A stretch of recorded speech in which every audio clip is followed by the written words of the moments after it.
Hello and welcome to my ever messy art studio. My name is Keeks and today we are going to be drawing and watercoloring my shed out back.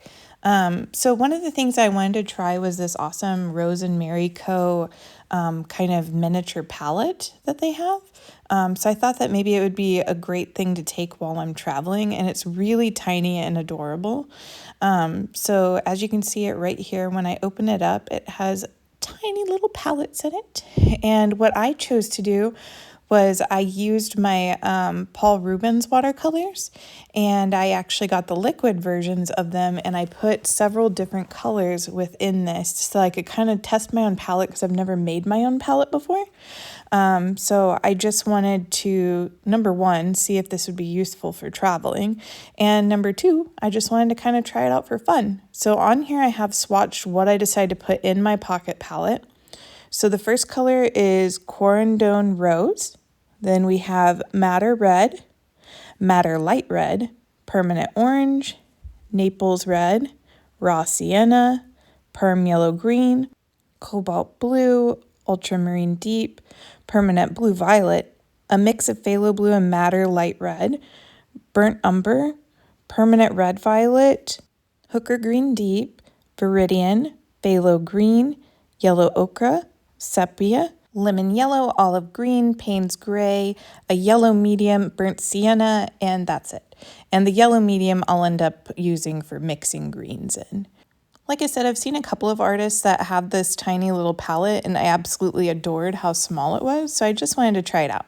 And today's reference is actually my shed from my backyard, as well as the willow tree that my grandpa had planted.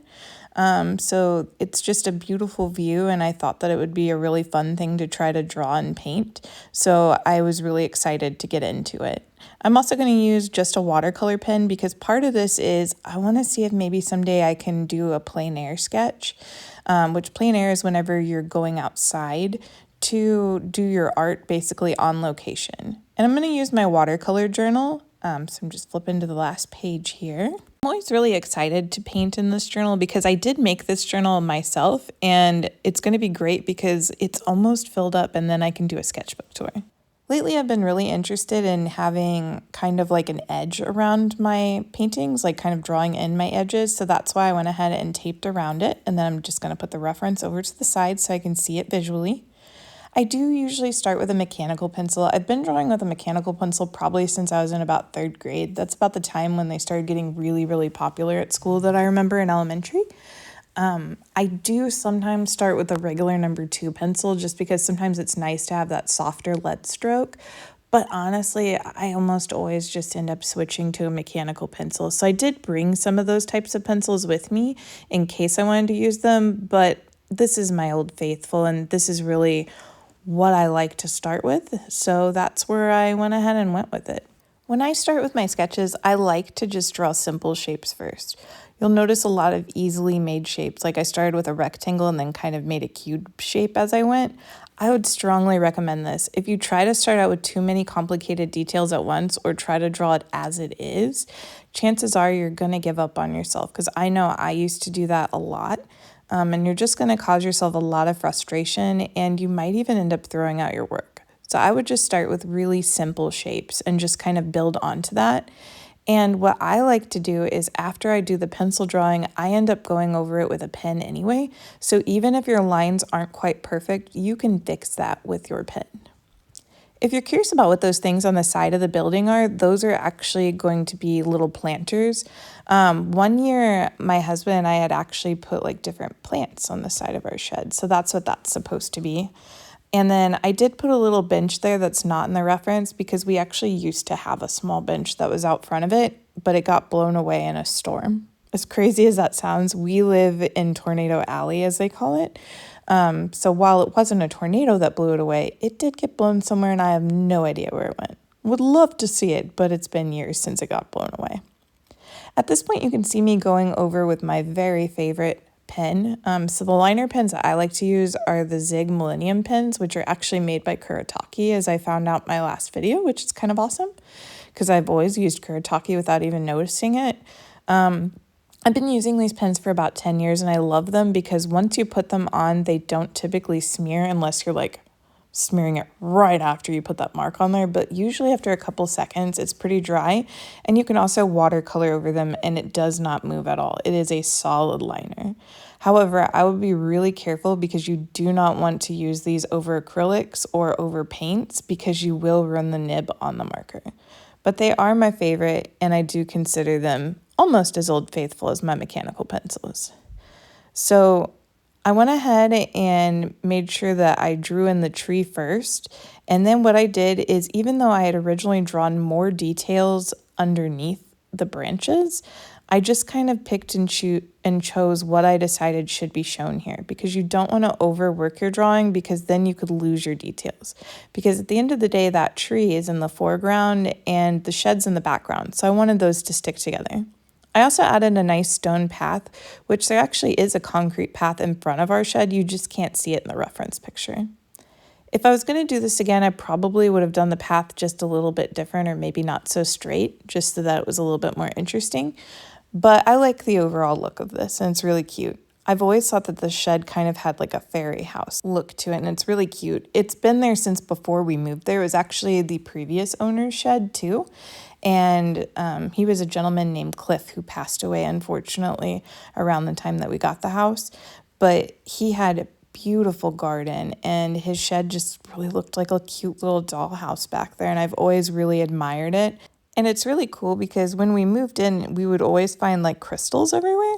So outside we would find ginormous, I mean ginormous chunks of quartz. So I think that at one point in time they must have had a quartz garden out there, but underneath trees that were already previously there, we'll just find random chunks of quartz. Cliff took really good care of his property, and I'm glad to know that we still have all of the original bits that he left behind. And I just really enjoyed his style. So I wanted to kind of capture this and also honor him in a way. But the real reason I've been drawing things around our house lately is because I'm kind of starting to get a little sentimental, I think. Because, in the next couple weeks or so, we probably won't be living here anymore. So I'm trying to draw all of my favorite views, and this is definitely one of my favorite views.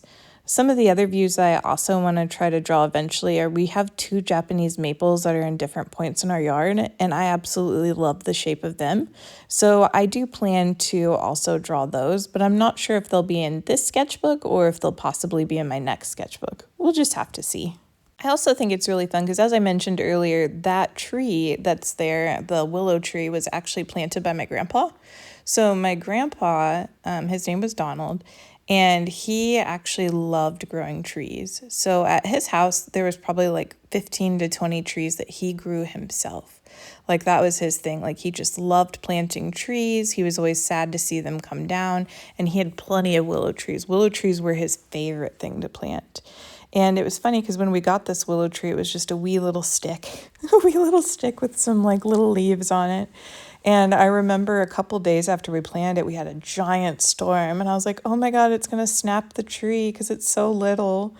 But it survived, and to this day, that tree is ginormous there. It's probably been there about 7 years now. And it's a mama tree itself. Like, last year, I went ahead and broke a branch off of it, and with willow trees, you don't put the branch in water. You actually just put it in a pot and then just keep watering the pot. And over winter, you find out if it lasts or not. So I did that with probably about 10 branches, and one of them did become a tree. So I do have a little baby tree that's in our yard also, and we have it kind of in a pot. And my idea is, this tree is only about 1.5 years old now. I believe it was probably last winter, or the winter before last, that I planted it. So what I want to do is I want to keep growing it and keep it in the pot. And eventually, whenever we buy a house, like when we're done renting a house, I'd like to plant that tree there. And it probably will be a bit stunted since it's in a pot, but I think it would be a nice way to honor my grandpa. So I'm really looking forward to taking my tree's child with me. It's like a grand tree because I feel like that tree is like my baby. And it'll be a really fun thing to show Ronan down the road whenever he gets older too. I really found this painting to be pretty relaxing. And as I was using the palette, I noticed that I do mix a lot of the different colors. And what I was trying to remind myself is it's okay to have a messy palette, because then you have colors that nobody else has. It's just like a piece of you. So I do think that this palette did work out really well. I do think that maybe I added quite a few too many colors in it. I think I probably could have done okay with half of the colors that I chose that I put in it. But I did use most of the colors that were in my palette, even if it was in small ways. Like even the little pinks I put in the flowers. The only color I did not use was orange, but I kind of expected that because there's nothing in here that is orange. But I did use all the blues and all the different types of greens and even a couple of the browns. And I used the Payne's Gray up top and the roof. So I did use a pretty big chunk of them, and I was pretty proud of that. I do definitely think that this was a nice size palette. I was worried that with the particular palette that I was using that maybe it would be so thin that maybe like a dip of brush and I would have no paint left, but that was not the case. There is in fact a ton of paint left. In fact, I was actually able to use some of that paint earlier today to paint a potted plant that's in the hotel that we're staying at. So I'm pretty pleased with how this all worked together. And I think I would definitely strongly recommend the Rosemary Co Art Toolkit Folio palette, this little mini palette that I'm using to paint with, if you are traveling, because it has been a lifesaver. I was really originally going to bring all 3 giant sets of my watercolor paints with me for traveling, and I decided that that was a little bit too much, that maybe that was, maybe I could just leave some of those paints at my regular house and then just take this folio palette with me while we're traveling to find a new place to rent. So it ended up working out excellent, and I'm really happy with how easy this palette is to work with, how quick it ends up drying whenever you're done using it, and how much paint it actually holds, because it actually holds a ton of paint. Like, I do not think that I'm going to use any of these paints anytime soon, like use them up all the way. There's just no way. And I'm very happy with how this palette has been working. And as you can see, it ended up helping me create a beautiful painting. I did use, like I said, the liquid Paul Rubens, so I just had them dry for 24 hours in this palette, and it ended up working awesome. And lately I've been really enjoying adding like strange borders to my paintings. So as you can see, I've been using like a scribbly border. I don't know why I've been doing this so much. It could be, I've been watching a lot of Katie Moody lately because Little Amy Arts recommended her. And she uses a lot of like neocolors to do borders with. And I was like, oh, borders are really cute. So I started putting random borders on my stuff too. So I'm not sure if it's just from watching Katie Moody that I've been inspired by it, or if maybe I've always just been a scribbler. I don't know, but I really like it, and I like that it's not a perfect border, but yet there still is some sort of border there. So I've been really enjoying adding those to my paintings lately. And I think it's something that I'll probably continue to do. I think as I continue kind of adventuring through what my style might be, I definitely can see this sticking around because I just really enjoy the fun, playful look it gives things. And I'm really proud of how this painting turned out. I feel like whenever you look at the reference and you look at my painting, you can clearly tell that those are the same place, which is really exciting for me because I didn't think I was all that good at it. And right now what you're seeing on the screen is actually the fully finished piece. About a day afterwards, what I ended up doing was I ended up kind of re-going over the outline of my grandfather's willow tree just to make sure that it was showing as more in the foreground, because I thought the foreground and the background had too similar of colors in it. Whereas, as you can see, for the shed itself, I did not go back over it with the liner. So now it looks like it is behind the tree like it's supposed to be. So if you made it with me this far, thank you so much for watching. And if you could, I'd really appreciate it if you would either like or subscribe. And if you do, I'll see you next time. Bye!